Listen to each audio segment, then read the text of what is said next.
Hello बच्चों, तो आओ प्रश्न को देखते हैं।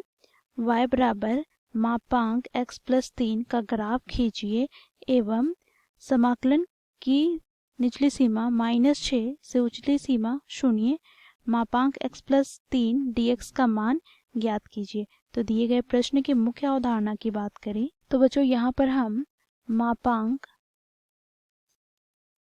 का विखंडन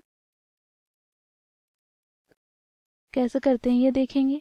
ठीक है, तो बच्चों देखो, यदि कोई फलन f(x) है, ये हमें परिभाषित है मापांक x पर, तो इसका हम विखंडन करेंगे। देखो, जब x 0 से बड़ा हो या बराबर हो तो फलन का मान अर्थात f(x) यहाँ पर मापांक से जब बाहर आता है तो ये धनात्मक चिन्ह के साथ आता है, अर्थात x के साथ आएगा। ठीक है, अब जब x 0 से छोटा है तो बच्चों मापांक x ऋणात्मक चिन्ह के साथ बाहर आएगा। ठीक है, अर्थात -x हो जाएगा।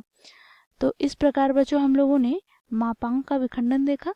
तो इस मुख्य अवधारणा की सहायता से दिए गए प्रश्न को हम हल करेंगे। तो y बराबर हमें दिया गया है x प्लस 3 का मापांक। तो आओ इसका विखंडन कर लेते हैं। तो यहाँ पर बच्चों देखो, मापांक के अंदर में जो व्यंजक है अर्थात x प्लस 3 यदि 0 से बड़ा और बराबर हो तो इस व्यंजक का मान क्या हो जाएगा, तो मापांक से बाहर जब आएगा तो ये धनात्मक चिन्ह के साथ आएगा, अर्थात x प्लस 3 हो जाएगा। ठीक है, यदि x प्लस 3 0 से छोटा होता है तो बच्चों देखो यहाँ पर x प्लस 3 जब मापांक से बाहर आएगा तो ऋणात्मक चिन्ह के साथ आएगा, अर्थात माइनस का x प्लस 3 हो जाएगा। ठीक है, अब बच्चों देखो यहाँ पर हम x की बात करेंगे तो x यहाँ पर बच्चों -3 से बड़ा और बराबर होगा और दूसरे वाले में बच्चों x -3 से छोटा होगा। ठीक है, अब बच्चों हमें इसका आलेख खींचना है। तो यहाँ पर बच्चों हम लोगों ने बिंदु ले लिया है -3। ठीक है, और यहाँ पर y का निर्देशांक 0। तो बच्चों देखो यहाँ पर हम x प्लस 3 आलेख खींचेंगे, y बराबर x प्लस 3। तो बच्चों ये आलेख हो जाएगा। ठीक है, y बराबर x प्लस 3।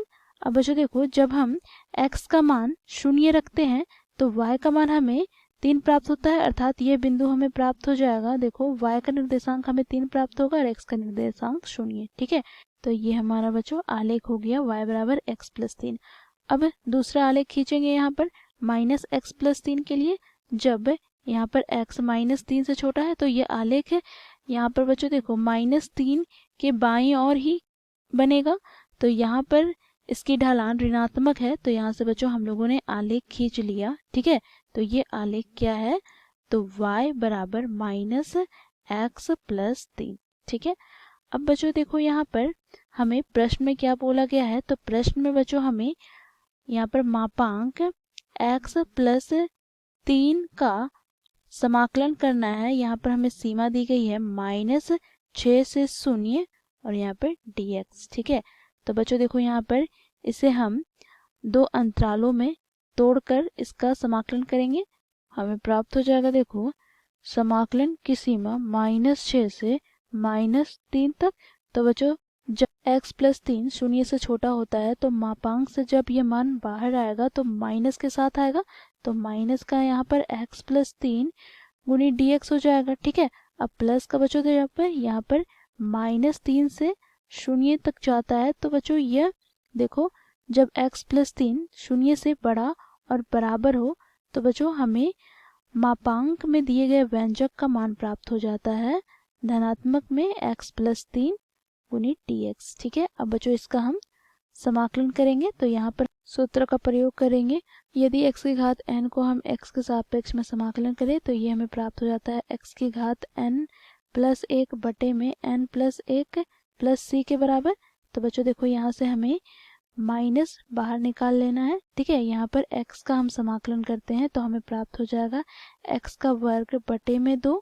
ठीक है, और यहाँ पर बच्चों प्लस का 3 यहाँ पर बाहर आ जाएगा, तो यहाँ पर 1 है तो 1 का x सापेक्ष में समाकलन हमें x प्राप्त होगा, तो 3 गुनी x, और यहाँ पर सीमा क्या है, तो -6 से -3 प्लस इसी प्रकार यहाँ से बच्चों हमें प्राप्त हो जाएगा। देखो x का समाकलन हमें प्राप्त हो जाएगा x का वर्ग बटे 2 प्लस का यहाँ पर 3 का समाकलन हमें प्राप्त हो जाएगा 3x और यहाँ पर सीमा -3 से 0। ठीक है, अब यहाँ पर ऊपरी तथा निचली सीमा को रखेंगे तो यहाँ से माइनस क्या हो जाएगा, पहले हम ऊपरी सीमा को रखते हैं x के स्थान पर, तो यहाँ पर x का वर्ग अर्थात -3 का वर्ग बटे में 2 प्लस यहाँ पर 3x अर्थात 3 गुनी -3।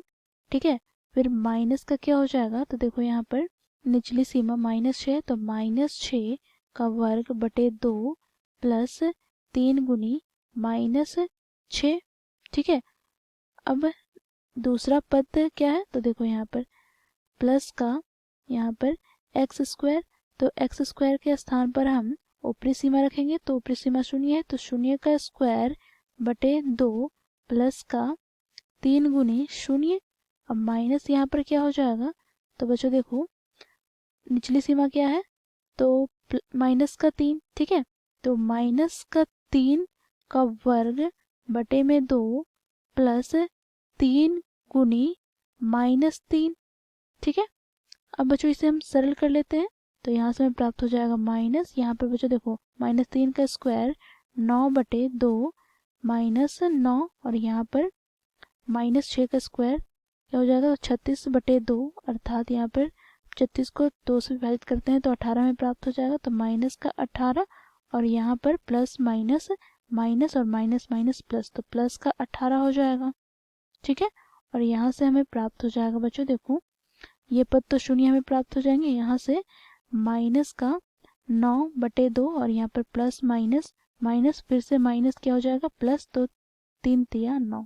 ठीक है, तो यहाँ से बच्चों देखो -18 से +18 कट जाएगा तो हमें प्राप्त हो जाएगा -9 बटे 2 फिर माइनस माइनस प्लस 9 और यहाँ पर -9 बटे 2 फिर यहाँ पर प्लस का 9।